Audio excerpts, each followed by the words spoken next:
Shalom semua.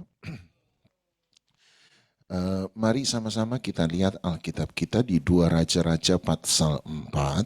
Masih dalam seri mereka yang mengalami kegagalan dalam kehidupan. 2 Raja-Raja pasal 4 ayat yang ke-8 mulai. 2 Raja-Raja pasal 4 ayat 8, di sana ada perikop perempuan Sunem dengan anaknya. Ayat 8. Pada suatu hari Elisa pergi ke Sunem. Di sana tinggal seorang perempuan kaya yang mengundang dia makan. Dan seberapa kali dia dalam perjalanan, singgahlah dia ke sana untuk makan. Berkatalah perempuan itu kepada suaminya, sesungguhnya aku sudah tahu bahwa orang yang selalu datang kepada kita itu adalah abdi Allah yang kudus. Baiklah kita membuat sebuah kamar atas yang kecil yang berdinding batu, dan baiklah kita menaruh di sana baginya sebuah tempat tidur, sebuah meja, sebuah kursi, dan sebuah kandil. Maka apabila dia datang kepada kita, dia boleh masuk ke sana. 2 Raja-Raja 4 ayat 11. Pada suatu hari datanglah dia ke sana, lalu masuklah dia ke kamar atas itu dan tidur di situ. Ayat 12. Kemudian berkatalah dia kepada Gehasi bujangnya, panggillah perempuan Sunem itu. Lalu dipanggilnyalah perempuan itu dan dia berdiri di depan Gehasi. Ayat yang ke-13, Elisa telah berkata kepada Gehasi, cobalah katakan kepadanya, sesungguhnya engkau telah sangat bersusah-susah seperti ini untuk kami. Apakah yang dapat kuperbuat bagimu? Adakah yang dapat kubicarakan tentang engkau kepada raja atau kepala tentara? Jawab perempuan itu, aku ini tinggal di tengah-tengah kaumku. Ayat 14. Kemudian berkatalah Elisa, apakah yang dapat kuperbuat baginya? Jawab Gehasi, dia tidak mempunyai anak dan suaminya sudah tua. Ayat 15, lalu berkatalah Elisa, panggillah dia. Dan sesudah dipanggilnya, berdirilah perempuan itu di pintu. Berkatalah Elisa, pada waktu seperti ini juga, tahun depan engkau akan menggendong seorang anak laki-laki. Tetapi jawab perempuan itu, janganlah tuanku, ya abdi Allah, janganlah berdusta kepada hambamu ini. Ayat 17, mengandunglah perempuan itu, lalu melahirkan seorang anak laki-laki pada waktu seperti itu juga, pada tahun berikutnya, seperti yang dikatakan Elisa kepadanya. Sampai di situ saja. Satu kali Alkitab berkata bahwa ada seorang perempuan kaya beserta dengan suaminya tentu saja. Seorang perempuan Sunem. Dan setiap kali Elisa lewat daerah di mana mereka tinggal, mereka selalu mengajak Elisa untuk mampir sebentar dan makan di situ. Rupanya makan-makan itu Alkitabiah, saudara. Yesus suka makan-makan gitu ya. Dan hamba Tuhan ini Elisa dan Gehasi bujangnya setiap kali lewat di situ selalu diundang makan dan mereka singgah untuk makan. Akhirnya sang perempuan ini memiliki satu ide dan yang kemudian dia mengatakan pada suaminya, saya ini sudah tahu bahwa orang yang biasa kita undang makan adalah seorang abdi Allah, seorang hamba Allah yang kudus. Dan bagaimana kalau kita melakukan lebih daripada sekedar undang makan? Mari kita siapkan kamar bagi mereka. Mari kita siapkan satu kamar khusus bagi mereka supaya mereka bukan hanya makan tetapi mereka bisa beristirahat. Setelah itu mereka melanjutkan perjalanan mereka. Dan sang suami setuju, sang perempuan Sunem kemudian menyediakan kamar bagi Elisa dan bujangnya Gehasi. Dan satu kali ketika Elisa dan Gehasi lewat, seperti biasa perempuan Sunem mengundang mereka untuk singgah sebentar, kemudian makan, dan perempuan Sunem mungkin berkata kepada Elisa, saya dan suami saya telah mengambil keputusan untuk menyediakan satu ruangan khusus bagi engkau dan bagi bujangmu. Oleh sebab itu silakan untuk tinggal sebentar di tempat ini, beristirahat setelah makan, setelah itu kamu segar, kamu meneruskan perjalanan terserah, tetapi kami telah menyediakan kamar bagi engkau.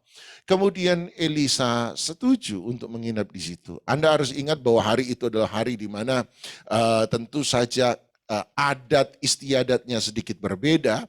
Itu sebabnya ketika Elisa kemudian berpikir apa yang harus kulakukan untuk sang perempuan Sunem ini, dia memanggil perempuan Sunem itu dan tidak bertemu secara langsung tatap muka. Mungkin Elisa ada di dalam kamar, dia suruh Gehasi yang keluar. Makanya Alkitab berkata, berdirilah perempuan Sunem itu di depan Gehasi. Jadi sang hamba Elisa, sang hamba Tuhan berkata lewat, jadi dari balik pintu kamar berkata kepada sang perempuan, berkata, apa yang kami dapat lakukan bagi engkau? Apakah engkau perlu sesuatu? Dan perempuan itu berkata, tidak perlu apa-apa, kami sudah dicukupkan. Elisa berkata, apakah aku perlu ngomong kepada raja, panglima, kota? Maksudnya begini Bapak Ibu, bahwa hari itu biasanya kota terpencil, biasanya di kota-kota terpencil atau kampung terpencil, tentara belum sampai ke pelosok-pelosok daerah tertentu. Sehingga keamanan seringkali menjadi sesuatu yang penting dan krusial. Biasanya ada bandit-bandit, perampok-perampok yang menyerang kota-kota, desa-desa yang terpencil, menjara, mengambil. Dan Elisa berkata, apakah saya perlu ngomong kepada panglima atau tentara pasukan kota supaya memberi penjagaan khusus terhadap kotamu, desamu? Dan sang perempuan berkata, saya hidup di tengah-tengah orang-orang di sekitarku, orang-orang sekotaku, orang-orang sekampungku. Artinya kami bisa menjaga diri kami sendiri. Kami bisa memenuhi kebutuhan kami sendiri. Tidak ada lagi yang perlu kami lakukan. Tidak ada yang kamu bisa berikan kepada kami. Kami sudah dicukupkan dengan segala sesuatu. Soal keamanan, kami bisa menjaga diri sendiri. Kami saling bergantung kepada satu sama lain. Dan setelah itu sang perempuan Sunem pergi. Sambil sang perempuan Sunem pergi, Elisa bertanya pada Gehasi, apa yang kita bisa perbuat untuk perempuan ini? Dan Gehasi tiba-tiba berkata, dia belum punya anak. Dan suaminya pun sudah tua. Kemudian Elisa berkata, Gehasi panggil sekali lagi perempuan Sunem itu.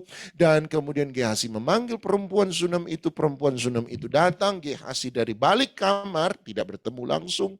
Supaya orang tahu bahwa tidak ada apa-apa antara Elisa dan perempuan ini. Dan Elisa berkata, tahun depan pada hari yang sama seperti ini, engkau akan menggendong seorang anak laki-laki. Yang menariknya, tiba-tiba tadi kita sempat baca respon daripada sang perempuan Sunem. Pada ayat 16, tiba-tiba ada satu respon yang luar biasa ketika dia berkata, bahasa Inggris bagus sekali, oh no, tidak. Jangan hambaku, abdi Allah yang kudus. No. Wah, itu buat saya itu satu respon yang sangat kuat ketika bayangkan seseorang yang tidak punya anak, tiba-tiba sang abdi Allah yang kudus berkata, tahun depan di waktu yang sama seperti ini, engkau akan menggendong seorang anak laki-laki. Tiba-tiba respon dari perempuan itu adalah berkata, no, tidak. Kemudian dia kata, tidak abdi Allah yang kudus. Kemudian dia berkata, jangan berdusta kepadaku. Buat saya ini ada sesuatu yang aneh. Seorang perempuan gak punya anak, dan saya percaya bahwa ketika kita masuk dalam pernikahan, paling tidak wanita menginginkan seorang anak. Waktu saya ingat saya masuk dalam pernikahan, masih tahun pertama saya santai-santai, istri saya sudah mulai bengok-bengok. Kapan saya ini hamil? Saya bilang baru juga setahun gitu ya. Baru juga setahun. Iya, kamu nggak apa-apa. Mertua mulai lihat saya agak aneh. Mulai tanya kapan hamil, kapan hamil, kapan hamil, kapan hamil. Dan saya bilang, masa saya tidak merasa itu? Saya bilang santai aja. Tuhan yang memberi kok, santai aja, tepat pada waktunya. Gitu ya. Dan istri saya berkata, no, baru setahun, ayo kita periksa periksa. Ayo kita pergi. Laki-laki disuruh periksa agak gimana gitu ya saudara. Harga diri kelaki-lakian saya gitu. Periksa dokter. No. Percayalah pada Tuhan. Baru juga setahun. No, enggak apa-apa. Tapi istri saya berkata no. Dan saya mulai melihat bahwa ada kerinduan. Ada natur dari seorang perempuan untuk menggendong seorang anak. Anda bayangkan apabila sudah bertahun-tahun tidak punya anak, tiba-tiba abdi Allah, hamba Tuhan yang bisa dipercaya, berkata tahun depan aku memberi nubuatan, bukan lu buat tapi nubuat gitu ya. Tahun depan engkau akan menggendong seorang anak laki-laki. Tiba-tiba sang perempuan Sunem itu berkata, tidak Tuhan, jangan berdusta kepadaku. Anda lihat ada sesuatu yang aneh dari respon dan jawaban dari sang perempuan Sunem. Kenapa tiba-tiba dia berkata, no, jangan bilang itu, jangan katakan itu, jangan lagi sampaikan itu. Mengapa? Saya percaya satu hal, sebab kemungkinan besar perempuan Sunem ini sudah berharap terlalu lama. Dan Alkitab berkata, Gehazi berkata suaminya sudah tua. Berarti sejak dari mereka masih di awal pernikahan, mereka berharap bahwa mereka punya anak. Tahun pertama menikah tidak punya anak. Tahun kedua menikah tidak punya anak. Tahun ketiga menikah tidak punya anak. Dan setelah 10 tahun, 15 tahun, 20 tahun, 25 tahun berharap tidak punya anak. Dan sampai hari itu juga tidak kunjung punya anak. Tiba-tiba saya percaya, mereka mulai belajar untuk, ya sudahlah, mungkin rencana Tuhan dalam hidup saya bahwa saya tidak punya anak. Lebih mudah bagi mereka untuk belajar menerima keadaan apa adanya daripada belajar untuk terus-menerus berharap kepada Tuhan untuk sesuatu yang tidak pernah kunjung datang. Sekali lagi, seringkali lebih mudah bagi kita untuk menjalani rasa sakit dari sebuah keadaan apa adanya daripada harus menghadapi rasa sakit dari sebuah pengharapan yang tidak pernah kunjung datang. Ada istilah PHP gitu ya. Jangan PHP saya. Seringkali kita menganggap ketika Tuhan beri janji bagi kita dalam keadaan kita yang saya sudah coba banyak lakukan banyak hal, saya sudah berusaha banyak hal, saya sudah berusaha bukan cuma sekali, dua kali, berkali-kali, bertahun-tahun saya sudah berusaha, tetapi setiap usaha itu gagal. Lebih mudah bagi kita untuk menyerah daripada untuk berharap. Itu yang terjadi dengan perempuan Sunem. Seringkali bagi dia, no, jangan biar. Saya sudah belajar hidup seperti ini. Saya sudah bisa belajar menerima keadaan saya. Jangan suruh saya berharap sekali lagi. Kebenaran yang diresponi oleh hati yang kecewa akan selalu terdengar seperti sebuah dusta. Sekali lagi, dia berkata jangan berdusta kepadaku, padahal itu sebuah kebenaran.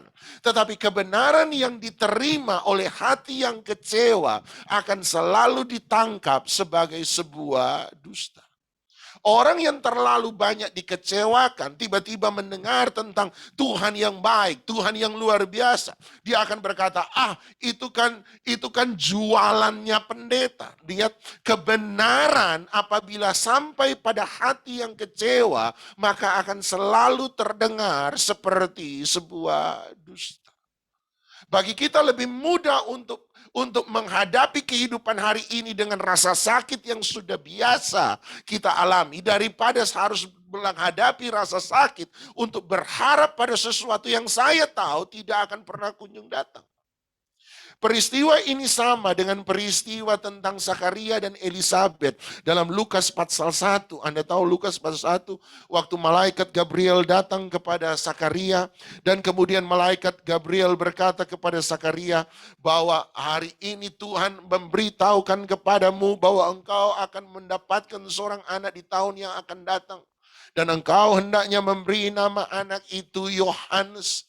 Dan menariknya ketika Gabriel memberitahu kepada Zakaria, tiba-tiba Zakaria meresponi pesan yang disampaikan malaikat Gabriel hari itu dengan pertanyaan, bagaimana hal itu mungkin terjadi kepadaku? Lukas pasal 1, dalam Lukas pasal 1 ayat yang ke-13, Lukas 1 ayat 13. Tetapi malaikat, Lukas 1 ayat 13, tetapi malaikat itu berkata kepadanya, jangan takut hai Zakaria, sebab doamu telah dikabulkan, dan Elisabet istrimu akan melahirkan seorang anak laki-laki bagimu. Haruslah engkau menamai dia Yohanes, ayat 14. Engkau akan bersuka cita dan bergembira, bahkan banyak orang akan bersuka cita atas kelahirannya itu, ayat 15. Sebab dia akan besar di hadapan Tuhan, dia tidak akan minum anggur atau minuman keras, dan dia akan penuh dengan Roh Kudus mulai dari rahim ibunya, ayat 16. Dia akan membuat banyak orang Israel berbalik kepada Tuhan Allah mereka, 17. Dan dia akan berjalan mendahului Tuhan dalam roh dan kuasa Elia, untuk membuat hati bapa-bapa berbalik kepada anak-anaknya, dan hati orang-orang durhaka kepada pikiran orang benar. Dengan demikian menyiapkan bagi Tuhan suatu umat yang layak bagi. Nubuatan yang disampaikan oleh malaikat ini lebih daripada manusia. Ini malaikat yang menyampaikan, adalah sesuatu yang luar biasa. Tapi perhatikan ayat yang ke-18. Lalu kata Zakaria kepada malaikat itu, bagaimanakah aku tahu bahwa hal ini akan terjadi? Sebab aku sudah tua dan istriku sudah lanjut umurnya. Persis sama seperti peristiwa perempuan Sunem. Bagaimana hal itu bisa terjadi? Dari mana aku tahu? Sebab aku sudah tua dan istriku pun sudah lanjut umurnya. Artinya Zakaria dan Elisabet di awal pernikahan pernah berharap bahwa mereka punya anak. Tetapi mereka tidak mendapatkan anak, mereka terus berharap untuk punya anak, mungkin mereka akan saling menguatkan satu sama lain. Zakaria akan berkata, Elisabet jangan takut, bagi Tuhan tidak ada yang mustahil, Tuhan sanggup melakukan segala sesuatu. Tahun pertama jalan dengan normal, tahun kedua mereka mulai juga saling menguatkan, tidak dapat anak. Tahun ketiga tidak dapat anak, mereka akan menguatkan, bagi kita ini belum, bagi kita ini sudah waktunya, tapi belum waktunya Tuhan. Percayalah Tuhan tidak pernah terlalu cepat, Tuhan tidak pernah terlambat, Tuhan tepat pada waktunya. Mereka akan saling menguatkan satu sama lain. Tahun ke-6, tahun ke-7, tahun ke-8 tidak punya anak, tahun ke-9 mereka masih berkata, Tuhan tetap Tuhan yang akan buat mujizat. Tahun ke-10 tidak punya anak, 11 tidak punya anak. Setelah sekian puluh tahun tidak punya anak, tiba-tiba mereka belajar untuk menerima keadaan. Mungkinkah memang Tuhan tidak mau beri anak buat kita? Sampai satu kali ketika malaikat Gabriel muncul, yang menariknya adalah tiba-tiba Zakaria bertanya, bagaimana hal itu bisa terjadi? Kalau Anda baca tadi baik-baik di ayat yang ke-11, Lukas pasal 1 ayat yang ke-11, maksudkan Lukas 1 ayat yang ke-13, Lukas 1 ayat 13, Gabriel mengatakan satu kalimat ini, tetapi malaikat itu berkata kepadanya, jangan takut hai Zakaria, sebab apa? Doamu telah dikabulkan. Gabriel berkata, bukankah Tuhan hanya menjawab doamu? Doamu dikabulkan. Persoalan doa yang dinaikkan oleh Zakaria adalah doa puluhan tahun yang lalu. Menunggu puluhan tahun yang lalu tidak mudah. Rasa sakit untuk berharap itu tidak gampang. Ada saatnya kita menyerah untuk berharap, sebab lebih baik belajar menerima keadaan kita apa adanya hari ini daripada terus berharap kepada Tuhan. Betul apa betul? Makanya ketika Gabriel mendengar Zakaria bertanya, bagaimana hal itu mungkin terjadi? Tiba-tiba Gabriel berkata kepada Zakaria, karena engkau tidak percaya, maka engkau akan bisu sampai anak itu lahir. Saya merasa ada banyak orang hari-hari ini berhenti berdoa, berhenti berharap. Sebab bagi mereka lebih mudah untuk menyerah, menerima keadaan, daripada terus belajar berharap kepada Tuhan, bahwa Tuhan sanggup melakukan sesuatu dalam hidup mereka. Saya takut ada banyak orang lebih mudah untuk berhenti berdoa, berhenti meminta, berhenti percaya, belajar untuk berkata, ini kehendak Tuhan dalam hidup saya. Pertanyaannya, dari mana Anda tahu bahwa itu kehendak Tuhan dalam hidup Anda? Saya masih ingat ada satu waktu Tuhan mengajarkan untuk terus belajar meminta. Dan saya selesai khotbah di satu tempat. Saya ini, Anda tahu, lebih suka khotbah daripada suka mendoakan orang. Tapi waktu satu kali saya ada di satu persekutuan doa biasa kecil. Selesai itu yang punya persekutuan doa berkata, Pak Doni, biasanya kita di tempat ini habis ibadah akan ada jemaat yang antri minta doa. Pak Doni doain ya. Ya wes, doain kan. Gak ada beban buat nubuat, gak ada. Doain aja. Dalam nama Yesus, Tuhan memberkati. Amin. Berikut. Next. Pendeta tanpa beban. Sebab bebannya sudah besar, saudara. Oke, saya bilang gak apa-apa. Selesai ibadah, datang yang satu. Oke, yang mau minta didoakan silakan antri. Nanti Pak Doni yang doakan. Oke. Datang satu, ada keperluan apa Bu? Oh Pak, keluarga Pak. Oke, dalam nama Yesus Tuhan berkati keluarga Anda kembali lagi utuh dalam nama Yesus. Amin. Berikut. Ada keperluan apa Bu? Oh ya pekerjaan. Oh dalam nama Yesus Tuhan berkati pekerjaan. Terima kasih Tuhan, kami percaya diberkati. Amin. Berikut, next. Tiba-tiba sampai satu giliran seorang ibu dan dia datang pada saya tanya, ada apa yang harus saya doakan Bu? Dia berkata, mata sebelah kiri saya tidak bisa melihat. Saya kena glukoma, mata sebelah kiri sudah tidak bisa melihat. Saya minta Pak Doni doakan supaya saya bisa melihat. Nah hari itu saya lagi belajar sesuatu. Belajar untuk berharap, belajar untuk meminta pada Tuhan. Dan saya belajar bahwa seringkali bukan Tuhan tidak mau menjawab doa kita, tetapi seringkali kitalah yang lebih dulu berhenti untuk berdoa pada Tuhan sebelum Tuhan menjawab doa kita. Jadi saya belajar, saya doa, mari Bu taruh tangan sebelah, saya taruh tangan mata sebelah kiri, saya taruh tangan sebelah kanan. Karena saya dalam nama Yesus, Tuhan ini ibu kena glukoma, percaya bahwa dalam nama Yesus matanya bisa disembuhkan. Dalam nama Yesus, sembuh, sembuh, sembuh, sembuh, sembuh, sembuh, sembuh, sembuh, sembuh, sembuh. Dalam nama Yesus, sembuh, sembuh, sembuh. Selesai. Gimana Bu? Sudah bisa melihat? Dia buka mata sebelah kiri, dia bertanya, ya agak mendingan lah Pak. Nah saya udah tahu, Anda ketawa, kita udah tahu. Kalau jemaat bilang agak mendingan artinya nggak ada perubahan. Sebenarnya hanya buat nyenangin pendeta. Terima kasih sudah mendoakan. Akhirnya saya belajar begini. Gini Bu, gini. Ibu benar-benar sudah bisa melihat atau enggak? Oh belum Pak. Tapi meninglah Pak. Gini aja Bu, saya doakan satu kali lagi ya Bu, saya doakan. Jadi taruh tangan kanan lagi di mata sebelah kiri. Dalam nama Yesus, sembuh, sembuh, sembuh, sembuh, sembuh, sembuh. Sembuh dalam nama Yesus, sembuh, sembuh, sembuh. Amin, amin, amin. Saya bilang, gimana Bu? Ada perubahan? Ya terima kasih Pak, puji Tuhan. Saya percaya Tuhan pasti menyembuhkan. Saya percaya Tuhan menyembuhkan artinya belum sembuh, saudara. Percayalah. Akhirnya, Bu, saya cuma perlu jawaban. Sudah bisa melihat atau belum bisa melihat? Ya, agak mendingan lah, Pak.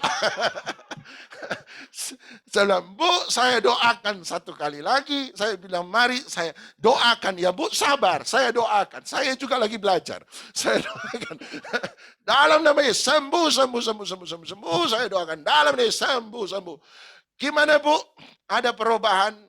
Sama seperti tadi Pak.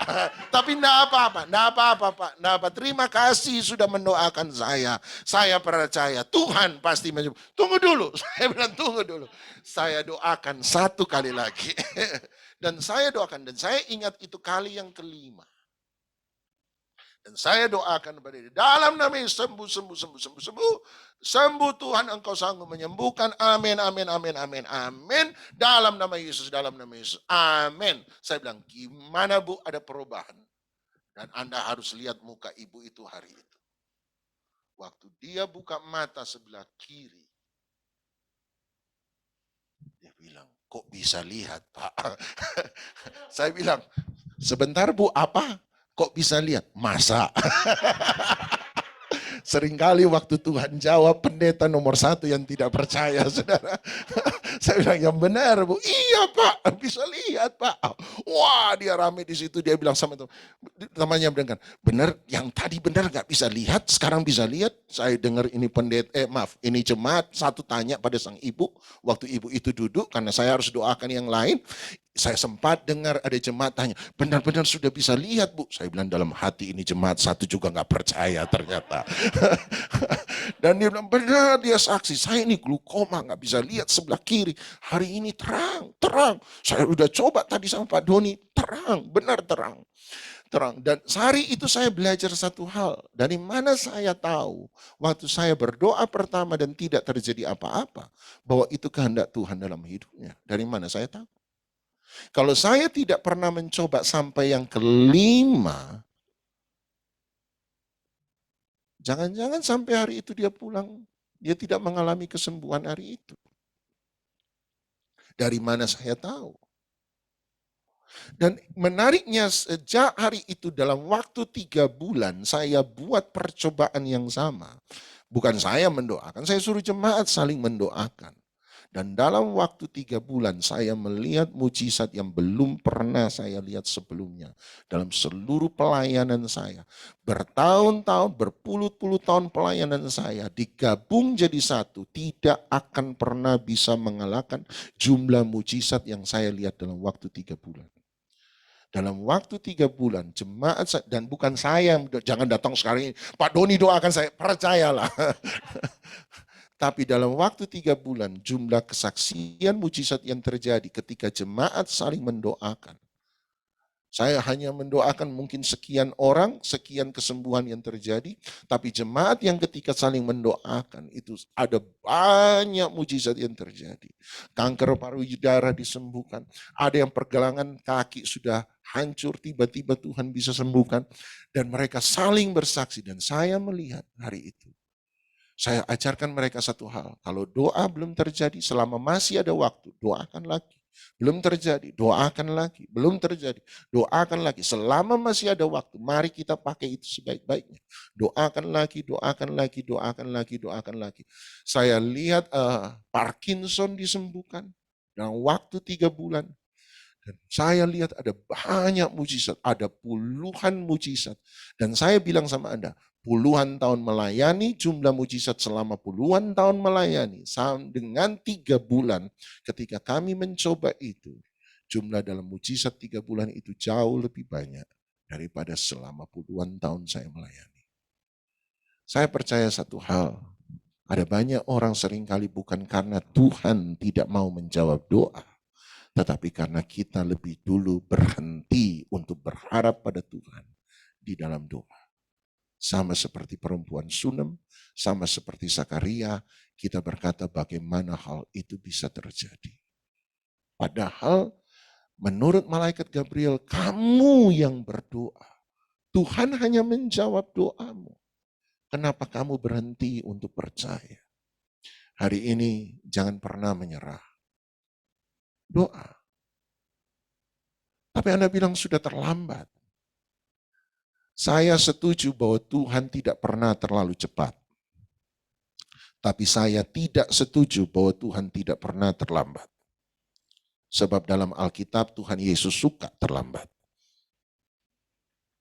Lazarus mati kan dia sengaja terlambat.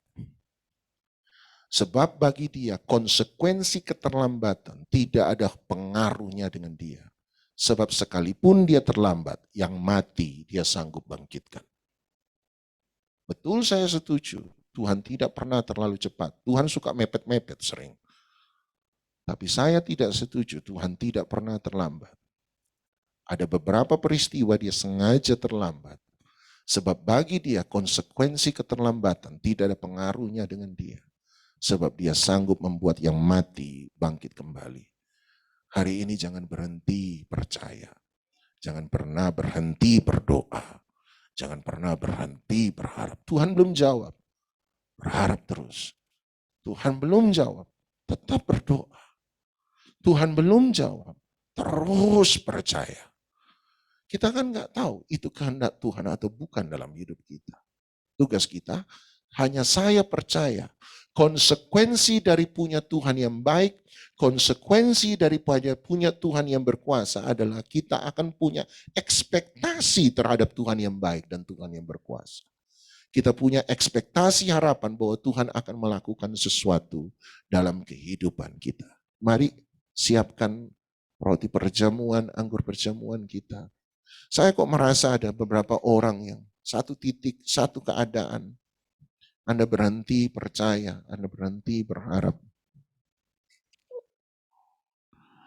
Yang menariknya adalah dalam kisah Sakaria, dalam kisah perempuan Sunem sama. Perempuan Sunem dan suaminya baik.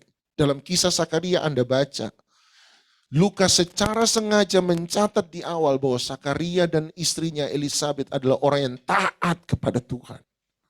Orang yang sangat baik, tidak bercacat dalam melakukan perintah Tuhan. Tapi seringkali ada banyak orang yang taat sama Tuhan. Tapi hatinya sebenarnya ada hal-hal di mana dia berhenti berharap dan berhenti percaya pada Tuhan. Kami perlu keajaiban. Hari ini, kalau seandainya apa yang Anda doakan sampai hari ini belum terjadi, biarlah di tengah-tengah kita mengadakan perjamuan kudus. Kita sekali lagi berharap pada Tuhan, kita sekali lagi percaya.